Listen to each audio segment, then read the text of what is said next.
September 20, 2022. Still without my truck. It's been, let's see, Thursday, Friday, Monday, 4 days. Supposed to be done today. So I was gonna get some stuff done on my hunting property. I was just gonna make sure that the stands were nice and safe. And I still may do that if it quits raining. Or I may do it in the rain. We'll see if it's not raining too hard. But it's got to be safe. I like to make sure that the straps are safe in this. I really like, I'm more and more about safety these days. When I was younger, just put me on a branch, climb up however, put me on a branch. But these days, safety harness and safety line and making sure that I like ladder stands for the most part. I really believe that in my eyes, in my opinion, I'm able to trick a deer eyes for the most part with camouflaging around the blind, around your stand, and making it a 3D effect or 2D effect or whatever you want it to have.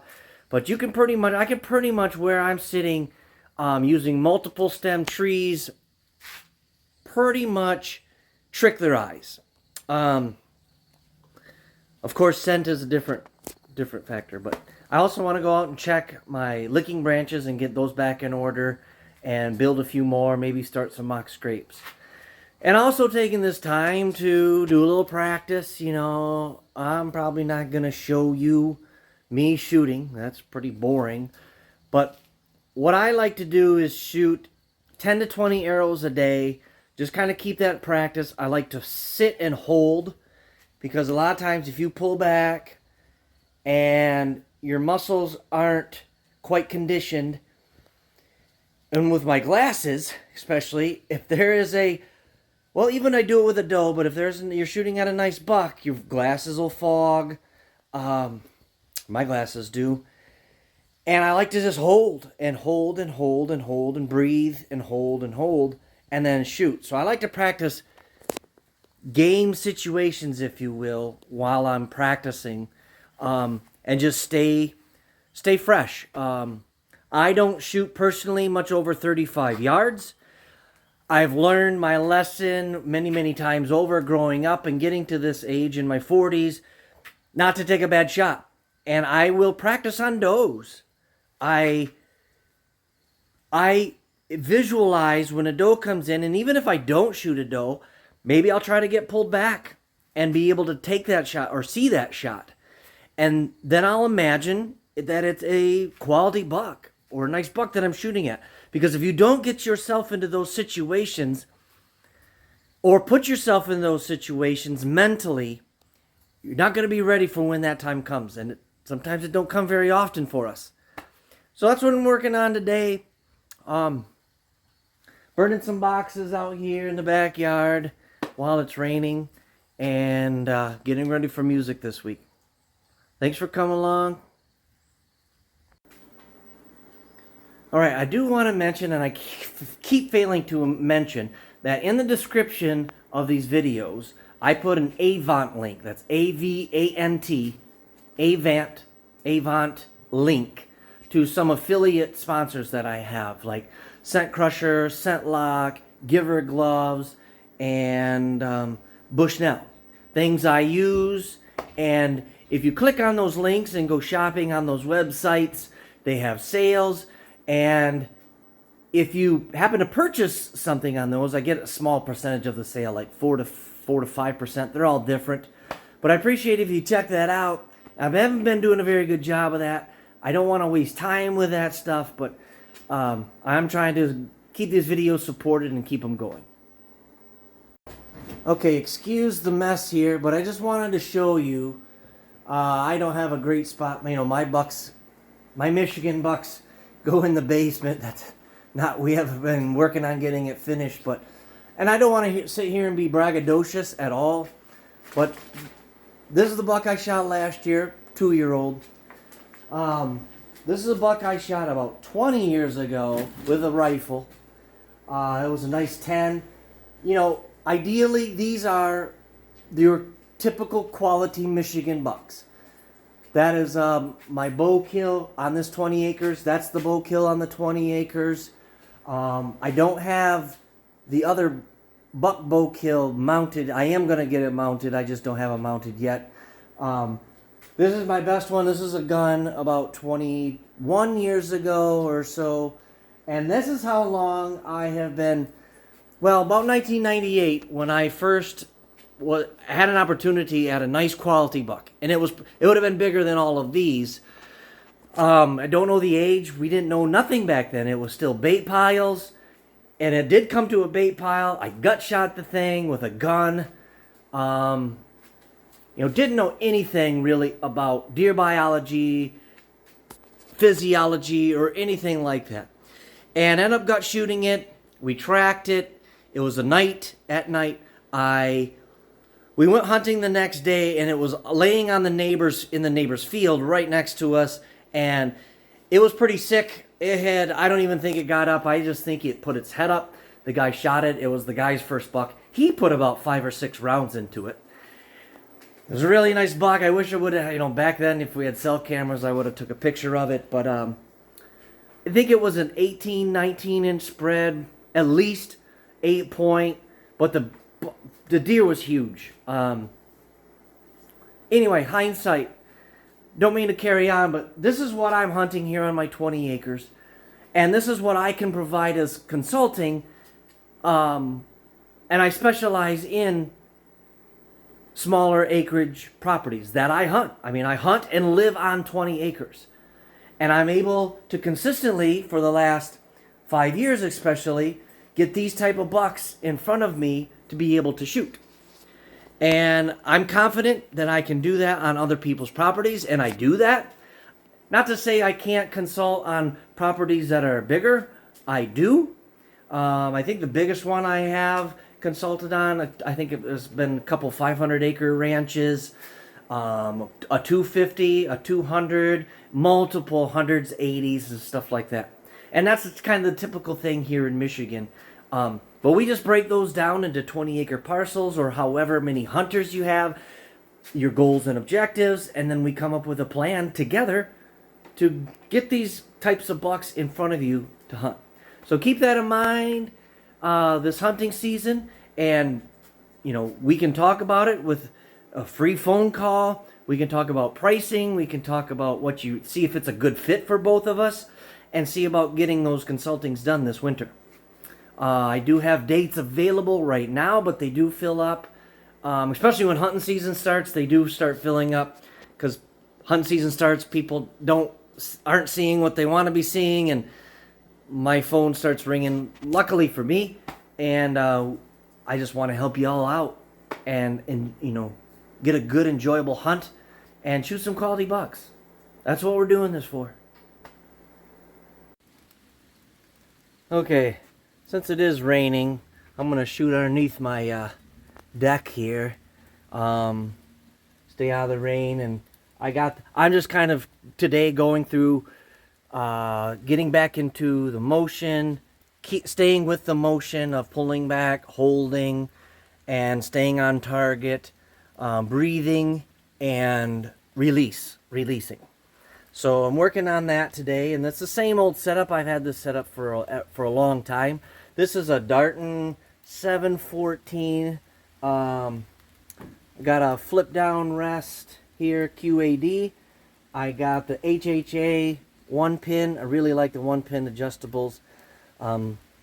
Peep sight, kisser button, and a True Fire release. It works for me. Obviously, probably not nowhere near the best equipment out on the market, but it's not all about that. I mean, I know some people are into that stuff, but there's no way I could afford a new bow every year. I am on the Darton, I believe I'm still on the Darton Pro staff, so I like to send pictures to Darton. They're a Michigan company. So try to support local as much as I can, but don't always work neither. So that's what I work on. I'm not going to show me shooting. I'm not very good looking. I don't have very big breasts, and I'm not wearing skimpy clothing. So take that for what it's worth, and we'll keep moving.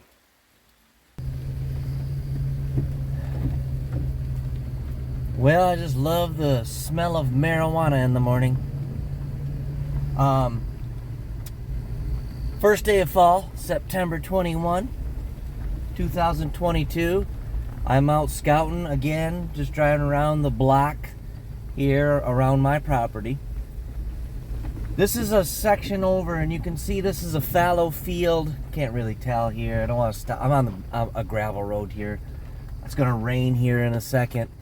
But fallow field of goldenrod and stuff. These marijuana companies have taken over our township. You know, to each his own, but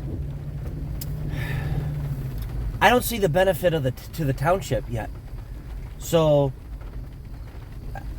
until you can benefit your township, people that are paying your taxes, what are we doing here? Anyway, so here is a really nice little field of brush, overgrown weeds. This holds a lot of bucks, just for bedding and cover, and there's daytime food.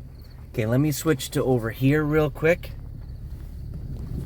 This is on my side of the road, corn. And I mentioned this the other day in another video. It's a lot of corn, and this cornfield is going to also hold deer during the day. Now, when the bucks start chasing the does, and if the corn is still up, they're going to spend a lot of time in there, and the does go back to bed on my place, and usually a couple hours after daylight, they start heading back into the woods, finding their beds, and the bucks follow them, you know, 15, 20, maybe even an hour later. So this area is looking promising, and this is one of the reasons between that side and this side of probably why I'm not getting a lot of bucks on camera right now. And again, it's halfway through September or whatever, but you know, there is lots of season. I am not discouraged at all, and hopefully that helps you guys when you're scouting your area.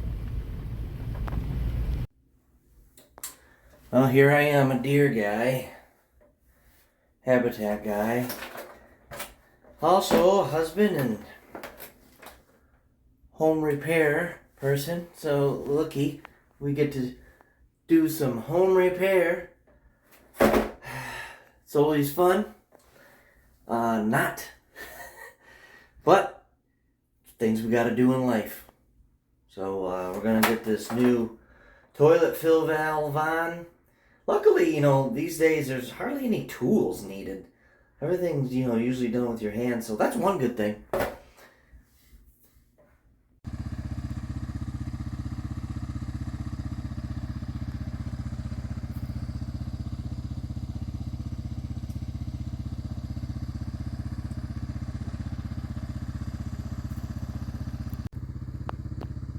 See if I can try to explain this. I'm up in my tree stand. Put my camera arm in. I like to just keep it here. This is kind of the hardest part of the camera on. So if you do any self-hunting, I do suggest maybe leaving your camera arm there. Getting a few different camera arms, it's well worth it. Try to fumble around in the dark. You can see I left my four-wheeler running. So if any deer are around here, they hear the four-wheeler. Yeah, it might scare them off, but you know, they know that it's a four-wheeler. And I'm wearing gloves. I was doing some putting some licking branches down. This is my main, you know, where I want the deer to be, obviously. But they come from, you know, I got to do some clearing in here because I have missed some opportunities in there. But you'll notice here I have this oak tree right here. And man, is that good cover, because oak trees stay green and have leaves on them a lot longer. Even if they turn brown, the leaves are still there. And I have a lot of deer come from over there, and it really camouflages me. I'm about, I think, I don't know what this is, 20 feet or so. A lot of the deer will come from that way, come right down the property line, and they go past me, and then come back in. Sorry, they go past me, and then they'll come back through, and they'll either come through here, they'll go bed to the north of me, they'll bed around this little swamp area down here in front of me. Hard to explain with this little cell camera, but follow me hunting here this come October, and hopefully I'll be able to explain this stuff a little bit better when I'm up here hunting. So that's it for this week. Tonight is homecoming week. I got a soccer game and a great big music festival tomorrow, and I think I'm going to end this video this week, and I'll start that one. Maybe I'll just do a whole separate video on that kind of that personal stuff. God bless you all. Please subscribe. Any questions, please share. If you could just hit the share button, I'd greatly appreciate just that. God bless y'all.